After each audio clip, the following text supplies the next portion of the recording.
Bonjour à tous. Bonjour à toutes.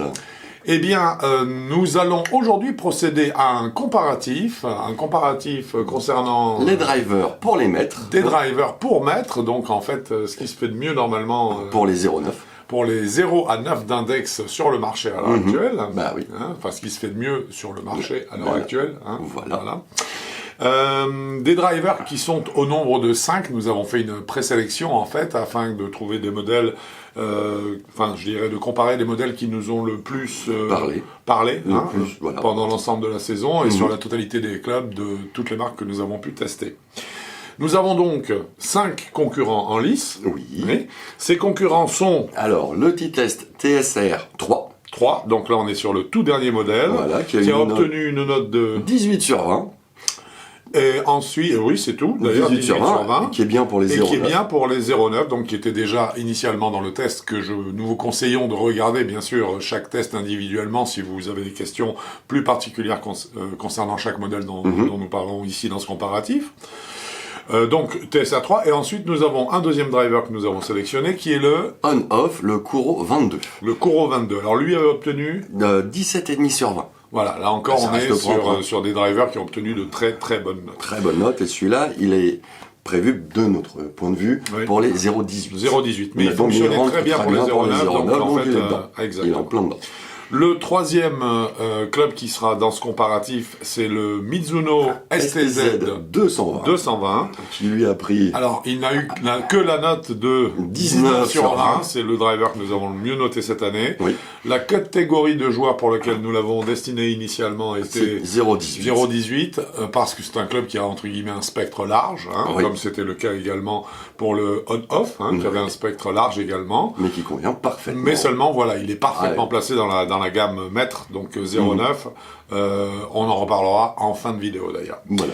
Nous avons également dans ce comparatif le Callaway Rogue ST Max, mais attention, le LS, le low spin, qui est un club qui avait obtenu une note de 18,5 sur 20. Voilà, donc très proche du Mizuno. C'est un driver que nous avons énormément apprécié cette année également. 18,5 sur 20, donc pour ce driver de Callaway, low spin. Et pour finir dans ce comparatif, le Callaway était pour aussi les 0,18. 0,18. Alors voilà, pour la même raison, toujours. Tous les mêmes raisons là. C'est qu'en fait, ce sont des clubs qui ont vraiment des spectres larges. Pour se résumer, la tolérance est devenue telle sur les clubs, même pour très très très bons joueurs, qu'en fait ça permet à des joueurs dans la catégorie d'avantage players, donc ce qu'on appelle nous les experts, de les utiliser avec beaucoup, je dirais, de bénéfices à la clé. Voilà. Le dernier modèle qui sera dans ce comparatif, c'est donc le Cobra. Le King LTDX LS aussi. Alors voilà, on est à nouveau sur un low spin.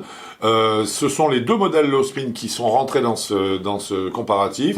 Pourquoi? Parce que c'est pas le côté low spin qui nous a attiré. Non, c'est le côté c'est simplement, voilà, trajectoire de balle, qualité de frappe, qualité de ressenti et également tout ce qui est feedback du club. Parce que là, on est sur une gamme où les drivers faut savoir. Voilà, ils donnent un maximum d'informations et donc c'est très agréable. Alors ce Cobra avait eu une note de 16,5 sur 20. 16,5 sur 20, un petit peu en retrait par rapport à ses concurrents, mais il avait montré des grandes qualités sur les trajectoires de balle, donc nous l'avons intégré dans ce comparatif.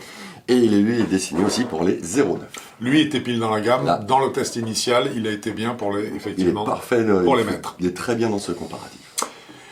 Eh bien, voilà que, je dirais, les prétendants sont prêts. Voilà, ils sont prêts au départ pour cette course. Et le premier, facteur que nous allons étudier sur chacun de ces clubs, eh bien, c'est la tolérance. Alors, plutôt que de donner les notes que nous avons appliquées à chaque... On va le faire. Mais on a une grande uniformité au niveau de ces notes. Voilà. Ce qui veut dire que là, en tolérance, et ça c'est quelque chose qui est relativement remarquable pour des drivers de ce niveau-là, 4 de ces 5 drivers ont pris 2 points sur 2 lors des tests initiaux. Donc ça veut dire que ce sont des clubs qui sont très tolérants pour ce niveau de jeu. Voilà. C'est important de le préciser pour qu'il n'y ait pas d'erreur et que un 36 d'index se dise pas s'ils sont si tolérants que ça, je peux le jouer. Je peux les jouer. Non, parce que ce sont des clubs qui ont d'autres caractéristiques qui font qu'un 36 n'y trouverait pas son compte. Voilà. Il y a que le Cobra qui a pris 1 sur 2 tellement ses trajectoires étaient pas les trajectoires, les coups fallait bien la tolérance, la tolérance était assez faible. Elle était faible. Hein. Donc, mais par contre, il a quand même pris 1 sur 2, ça veut dire que c'est ce qu'on attendait de lui. Donc nous avons effectivement 4 drivers, le Titleist, le On-Off, le Mizuno et le Callaway qui terminent premier ex-aequo avec 2 points. Hein, tandis que le Cobra, LTDX LS, lui, avec 1 point sur 2, termine 5e forcément. Voilà. On cumulera ces points dans chaque catégorie pour chaque club pour ensuite avoir un classement général sur quel est le meilleur ou en tout cas le plus polyvalent de ces drivers. Le deuxième facteur qui nous a beaucoup intéressé, c'est la puissance. C'est la puissance, forcément. Hein, on est sur une catégorie où là encore, la puissance est un élément important. Hein, puisque généralement, les joueurs qui sont en catégorie maître cherchent vraiment à avoir des drives bien placés, c'est certain, mais d'une bonne longueur également pour avoir des cannes quand même les plus courtes possibles à jouer en second. Voilà. Donc là-dessus, nous avons par contre un vrai classement. On va commencer par donner, puisqu'on parle de puissance, les Smash Factor. Voilà, donc on va commencer par le premier. Eh ben écoute, je pense que c'est une bonne chose. Voilà, le premier c'est le Mizuno STZ 220, qui lui a pris 1,50 en Smash Factor direct, et puis surtout c'était facile. C'est ça, hein, voilà, c'était étonnant. Très vite, 1,48, 1,49, 1,48, 1,50. Ça, c'était vraiment très impressionnant. C'est un driver qui n'a pas eu 19 sur 20 lors du test initial pour rien. Voilà. Donc, premier, c'est ce Mizuno. Le second, maintenant, c'est le Cobra LTDX. En puissance, c'est le Cobra LTDX. Avec 1,49. Alors, à 1,49, qu'il a été moins facile d'aller chercher. Un peu moins facile, mais on l'a eu. Voilà. On était plus aux alentours des 1,45-6. Oui, c'est ça. Absolument. Facilement. Ouais, facilement. Mais pour le faire grimper jusqu'à 1,49, je crois qu'on en a eu qu'un ou deux dans toute la séance. C'est un LS, hein, c'est un club exigeant. Donc c'est un club exigeant, mais il a fait 1,49 et il a sa seconde place parfaitement. Absolument. En troisième place. On en a deux. On en a deux ex-aequo. On a le On-Off et le Callaway, tous les deux à 1,48. D'accord. Ça reste quand même de très bon Smash Factor. Très bon Smash Factor. Voilà. Et surtout, ils étaient faciles. Facile, c'est ce qui c'est des Smash Factor 1,48 qui arrivait tout seul. C'est pas un accident. C'est pas le coup de l'année qui a donné le Smash Factor. Ce sont des clubs qui étaient réguliers à ce niveau-là. Voilà. Et puis le cinquième, puisque nous avons deux ex-aequo, le Callaway effectivement et le On-Off, et le cinquième donc. C'est le Titleist, le TSR3 qui lui a eu 1,46 de Smash Factor. Et difficilement en plus. On a eu plus de mal à faire grimper le Smash Factor et on est venu buter sur 1,46. J'avoue que c'était un petit peu étonnant. On s'attendait pas. De Titleist, on ne l'attendait pas non plus. Bon, enfin bon, maintenant, ceci étant, il y a peut-être. S'il reste du jus, il en voit quand même. Hein. Ah oui, voilà, c'est ça. Je veux dire, c'est pas. Là, on rentre dans le micro détail. C'est ça. Voilà, la différence entre le premier et le cinquième, ça peut très bien se. 3 mètres à mon avis, avec deux frappes identiques. Ça peut très bien se régler à 3 mètres près. Hein, donc. Voilà, et c'est pas 3 mètres qu'on gagne un par 4. Bah non, surtout sur des distances qui vont être aux alentours de 220, 240. Entre 220 et 250. Ouais, 250, bon, c'est 3 pas mètres 3 mètres qui font 3 mètres de plus, ça change pas le score à l'arrivée. Hein. Voilà. Donc voilà pour le classement sur le terrain de la puissance. Nous allons maintenant attaquer ce qui est sûrement essentiel lorsqu'on parle de driver pour mètre. Ah bah oui, les trajectoires. Les trajectoires de balle. Les trajectoires, on s'est focalisé, on a pris en considération 4 facteurs. 1, le loft. 2, le spin. 3, l'angle de décollage de la balle. Et en 4e, l'apex. Alors, le loft là-dedans n'étant que la référence qui nous permet d'interpréter les 3 autres résultats. Voilà. Hein, c'est juste une donnée. Mais le loft, on ne punit pas un driver parce qu'il est à 8 degrés. Non, mais ça nous explique en fait les taux de spin, par exemple. Voilà, l'apex, etc. Hein. Voilà. On est d'accord. Donc, nous avons un classement là-dessus ? Oui, là-dessus, on a en fait 4 ex-aequo. 4 ex-aequo, voilà, j'ai bien vu aussi. Parce que les trajectoires étaient magnifiques. Voilà. On a dû changer un petit peu pour 1, parce qu'on a trouvé les balles un peu trop hautes. Oui, absolument. Ça. Alors, ça n'est pas une question de loft du tout, c'est effectivement les trajectoires de balles étaient un petit peu hautes pour cette catégorie-là, mais il y avait tellement d'autres qualités qu'il méritait d'être là, ce on-off.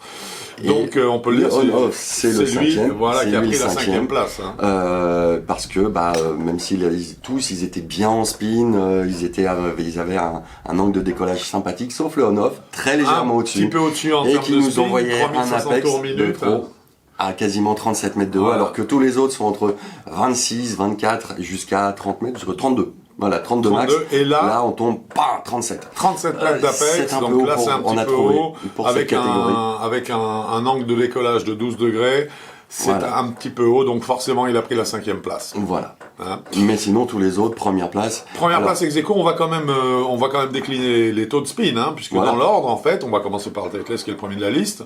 Titleist, on était donc à 3600 tours tours. sur le on-off, on est à 3100 cette fois-ci. 3100 sur le Titleist, le Mizuno. Non, celui qui vient ensuite, Ah oui. c'est le Callaway Rogue STLS. Voilà. Oui, lui, il descend à 2900 1900. tours.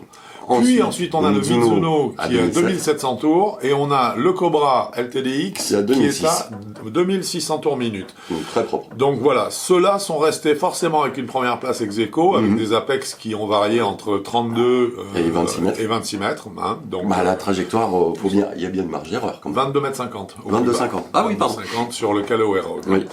Donc Bah, en fait, LS, là, voilà, c'est ceux-là, ce qu'on cherche. absolument, absolument. Il n'y a pas marqué LS pour rien là-dessus. Non.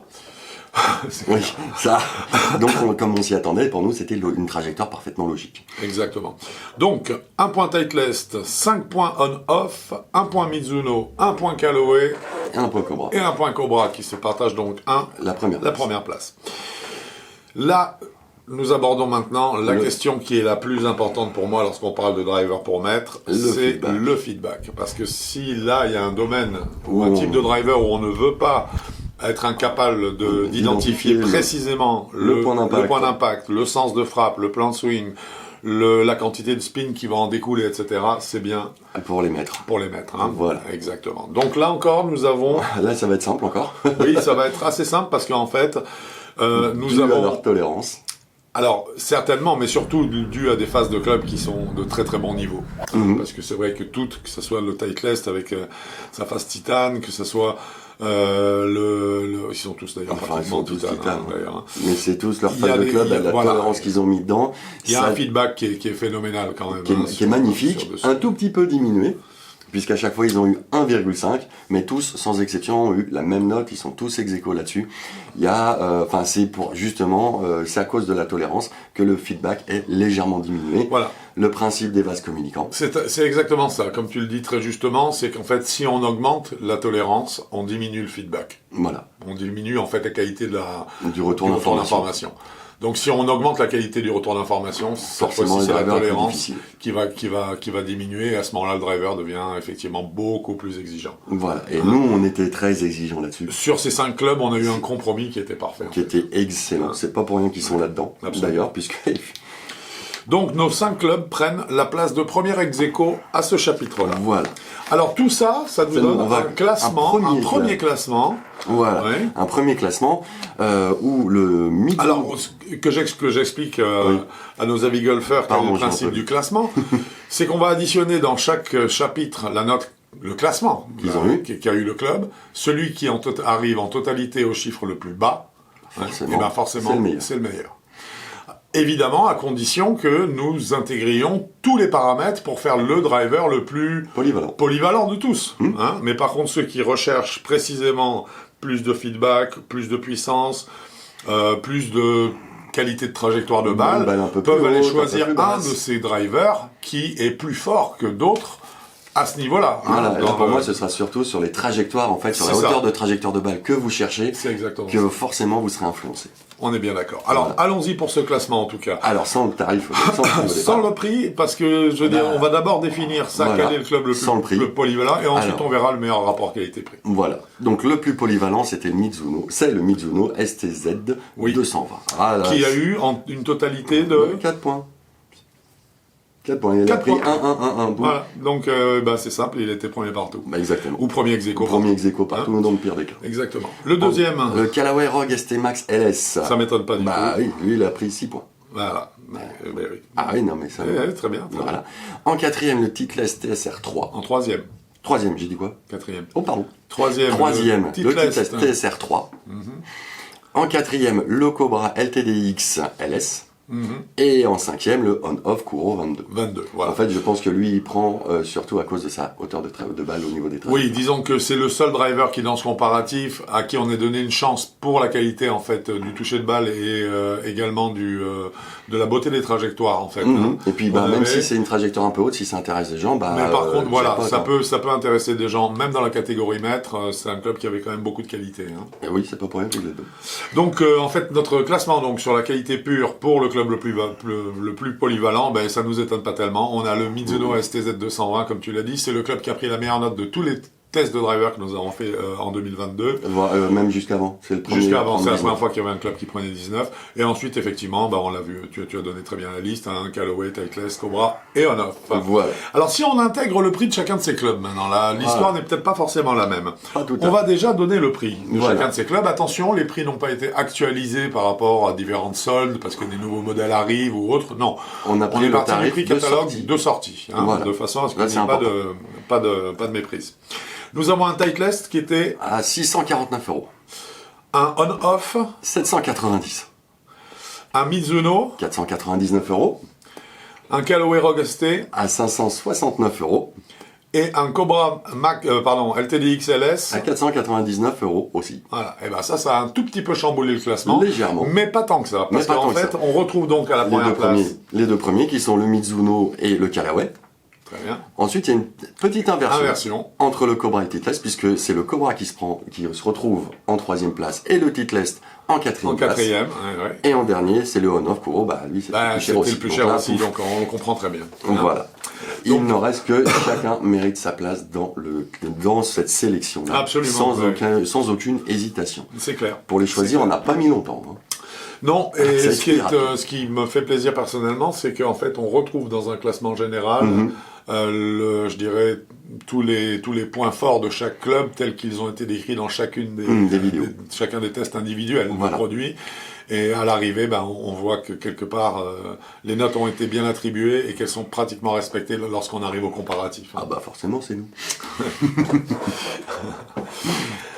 Bien, mon cher Quentin, je pense qu'on a fait le tour. On a fait le tour. Les drivers pour maître 2022, maintenant, n'ont plus de secret pour vous non plus. Et si vous avez envie de sélectionner un de ces produits, vous devez avoir tous les éléments en main maintenant pour pouvoir le faire. Mon cher Quentin, je crois que ce comparatif est fini. Et oui. Donc, écoute, on se voit bientôt sur un parcours de golf avec un driver pour maître. Voilà. Avec plaisir. Peut-être un modèle 2023. Ça serait bien ça parce aussi. que ça y est, ça va commence à sortir. Voilà, exactement. Merci beaucoup et surtout, bon golf à vous. Au revoir.